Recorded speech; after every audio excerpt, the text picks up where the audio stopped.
বোবা তো কথা বলতে পারে না, সে কিভাবে নামাজ পড়বে?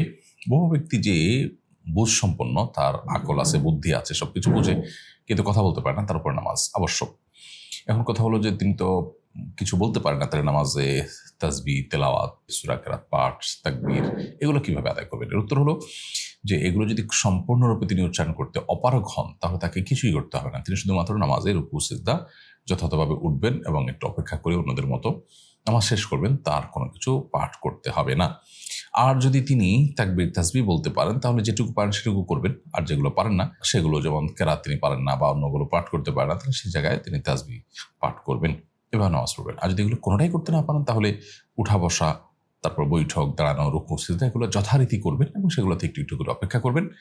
কোনো কিছু পাঠ না করলেও তার নামাজ আদায় হয়ে যাবে। তার পুরো নামাজ পাঠ করতে হবে, নামাজ আদায় করতে হবে যদি তিনি সঠিক বুদ্ধি সম্পন্ন হয়ে থাকেন। আর যদি বুদ্ধি প্রতিবন্ধী হন, তার সেই সেন্সই না থাকে আসলে, তাহলে তারপরে নামাজের বিধান প্রযোজ্য হবে না।